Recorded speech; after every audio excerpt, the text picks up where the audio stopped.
আজকে ছুটির দিনে আমরা একটা ঝাঁকানাকা অটোতে করে চলে গিয়েছিলাম জাতীয় স্মৃতিসৌধে। কারণ ছুটির দিন মানেই একটু না বেড়ালে কি হয় বলেন তো। তাই আমরা চলে গিয়েছিলাম জাতীয় স্মৃতিসৌধে পরিবারের সবাই মিলে দুদণ্ড মানসিক শান্তির প্রত্যাশায়। তো এখানে অনেক কিছু পাওয়া যাচ্ছিল, বাচ্চারা ফ্লাওয়ার কাউন্স দেখলে কিনবে, এটাই স্বাভাবিক। তো আমার কাজিনসরা ফ্লাওয়ার কাউন্স কিনে ফেলছিল।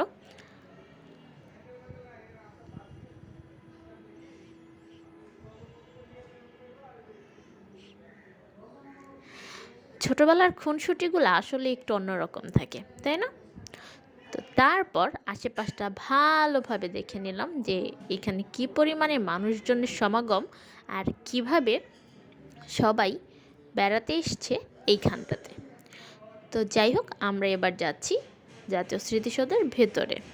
এখানে কিন্তু অনেক মানুষ ছিল, সিরিয়াসলি ছুটির দিনগুলোতে যারা আপনারা এখানে আসতে চান তাদেরকে বলবো হাতে একটু সময় নিয়ে আসবেন। ছুটির দিনগুলোতে হচ্ছে মানুষের সমাগম একটু বেশি থাকে, আর ছুটি দিন ছাড়া বাকি দিনগুলোতে মানুষের সমাগম একটু কম থাকে। তো চলুন যাই, এবার আপনাদেরকে সাথে নিয়ে চলে যাই আরও ভেতরে। একটা জিনিস মানে খুব মাথায় আসছিল, সেটা হচ্ছে যে এই যে আমাদের জাতীয় স্মৃতিসৌধ আমরা বইয়ের পাতায় কিন্তু পড়েছি। আচ্ছা, আমরা আসলেই কি তাদের প্রতি সম্মানটা দেখাতে পারছি বলেন তো? এতগুলো মানুষ তাদের প্রাণের বিনিময়ে আমাদেরকে স্বাধীন একটা দেশ দিয়ে গিয়েছিল, তাদের সম্মান আমরা কতটুকু রক্ষা করতে পারছি? এটাই আজকে আমি আপনাদেরকে আমার ভিডিওতে দেখাবো। চলেন সামনের দিকে, আপনাদের জন্য বিশেষ কিছু অপেক্ষা করছে। তো আস্তে আস্তে দুপুর গড়িয়ে বিকেল হতে চললো, আর মানুষের সমাগমও আস্তে আস্তে বাড়তে লাগলো। মাথা উঁচু করে দাঁড়িয়ে আছে ৩০ লক্ষ শহীদের রক্তের বিনিময়ে নির্মিত এই জাতীয় ন্যাশনাল মেমোরিয়াল, জাতীয় স্মৃতিসৌধ। আমাদের সবার আজকের এই অবস্থানের পেছনে তাদের অবদান কিন্তু অনস্বীকার্য।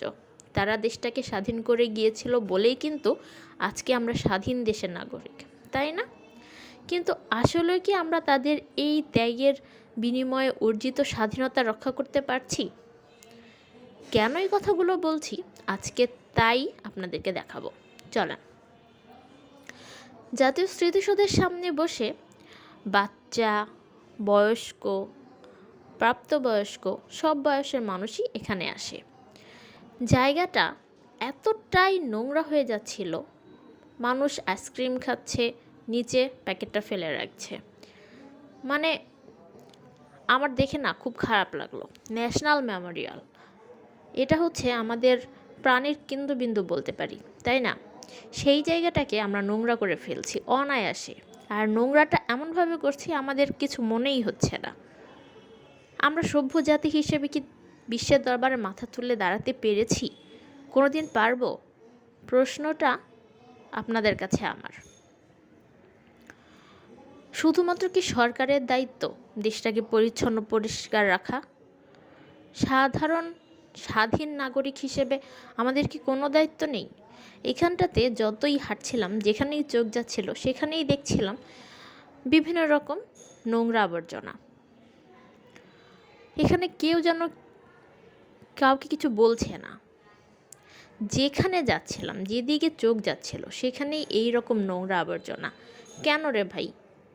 জায়গাটা ন্যাশনাল মেমোরিয়াল, এইখানে মানুষ কেন আসবে? যে শহীদের বিনিময়ে আমরা দেশটাকে পেয়েছি তাদের প্রতি সম্মান দেখাতে। সম্মান দেখাতে এসে আমরা কি করছি? এই সম্মানের জায়গাটাকে নোংরা করে ফেলছি। কিছু বলার নাই আসলে। এখানে ওখানে বিভিন্ন রকমের নোংরা, মানে এই দায়িত্বটা কার আসলে? শুধুমাত্র সরকারের? আমাদের কোনো দায়িত্ব নেই? জাতীয় স্মৃতিসৌধে এসে আমার এই ব্যাপারটাই মনে হলো যে আমরা কি আসলে আমাদের স্বাধীনতা রক্ষা করতে পেরেছি? যখন হেলিপ্যাডের সামনে এলাম, এইখানে অজস্র বিভিন্ন রকম কাগজ, প্লাস্টিক পড়েছিল। একটাবার দেখেন, মানে মানুষ দেখা যাচ্ছে কি না বোঝা যাচ্ছে না, বাট বিভিন্ন রকম আবর্জনা ছড়িয়ে ছিটিয়ে আছে চতুর্দিকে। কেন ভাই? এই দায়টা কার? পরিষ্কার পরিচ্ছন্ন রাখার দায়িত্বটা কার? আর এইভাবে নোংরা করে রাখার জন্যে দায়ভারটা কে নেবে? আমাদের পরিবেশটাকে সুন্দর করে রাখার জন্য না অজস্র উপকরণ আমাদেরকে আল্লাহ দিয়েছে।